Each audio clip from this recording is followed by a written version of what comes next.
Commanders are the odd one out of the Final Four teams. So what did they get so right this season? The reason that the Commanders are especially interesting is, well, we cover a team that didn't make the playoffs, and we're going to be talking about how the Seahawks can finally get back there, not just to the playoffs, but how about to a conference championship game? How about to a Super Bowl? The Commanders made a phenomenal turnaround over the course of a single season and also are in here with the final teams. I mean, all the remaining teams are either 1 or 2 seeds, with the exception of the wild card Commanders, who still had a phenomenal season.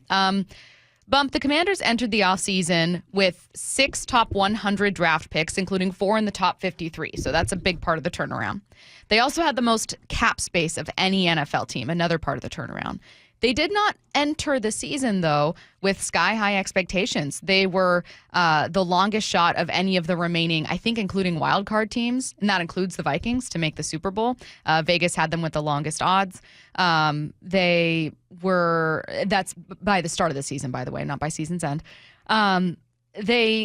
They also were not a team where, even after drafting Jaden Daniels, people were talking about. I mean, people were really high on Caleb Williams. They thought the offensive line with the Commanders was a problem. What'd they get right? Big question. Jaden Daniels is what they got right. I mean, listen, you mentioned all the picks that they've had. Mm-hmm. If I'm shooting free throws and I'm shooting 20 and you're shooting 5, chances of me hitting more are just basic math. And that's exactly what their math is. They were so bad, they got all these picks, and they hit on some of them. But the main thing is getting the right head coach to change that culture and the right quarterback.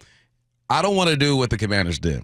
I don't want the Seahawks to be so bad that they get all these shots and you go and get yourself a quarterback, because chances that you get a Jaden Daniels are so low. And it's almost like we're being spoiled. 2 years in a row, we got C.J. Stroud, a rookie quarterback. He comes in the league. Mm-hmm. Best season we've seen as a rookie quarterback. We'll never see a season like that again. Next year, Jaden Daniels says, hold on, I'm here now. Heisman Trophy winner. And he has his season.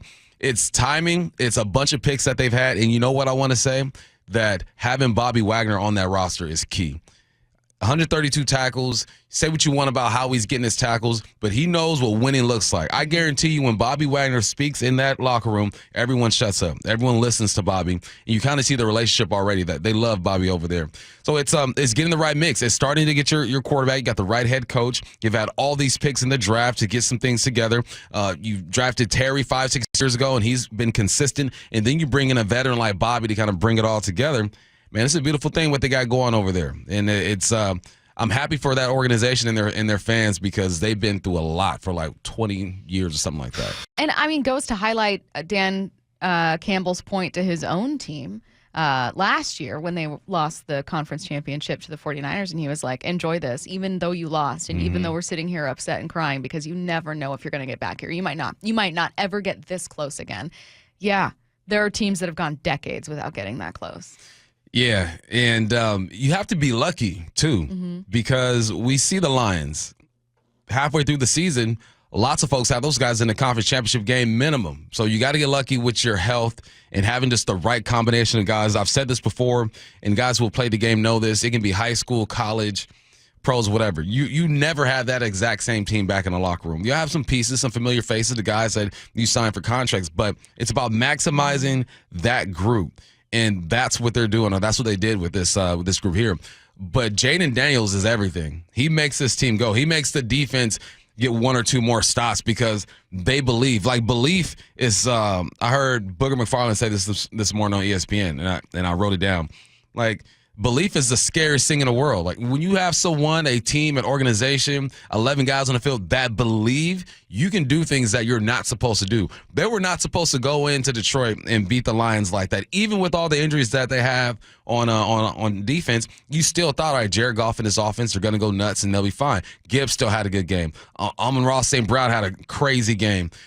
But at the end of the day, Jaden Daniels has instilled a belief in this organization and this team that makes them think they can beat anybody. I think it stops next week, but they're going into that game with a belief that I haven't seen, led by a young guy in a long time. Well, and what I like about that analysis also is it not only gives Jaden Daniels his roses and says, like, hey, offensive rookie of the year, absolutely amazing season, record-breaking season, broke RG3's record for rushing yards by a quarterback in a rookie season, one of the best we've seen.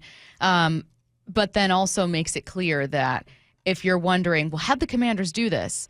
sometimes it starts with making the right pick at number 2, and not every team is going to have that number 2 overall pick to use. And even then, the team that chose the number 1 overall pick isn't even in the playoffs because they had plenty of their other issues, which in that case, tip of the cap to Dan Quinn, tip the cap to Cliff Kingsbury, right? Like getting that group together. To wrap up, if we're talking about kind of what the Seahawks can learn, I'm going to go back to your point about Bobby Wagner. I don't know that the lesson, this isn't what you said. I don't know that the lesson is the Seahawks should have kept Bobby Wagner. But you said, they brought in someone who had been there, who commands the room, who has a ton of respect. And it made me think that if there is a lesson to learn for the Seahawks, it's get people in your building that have been there.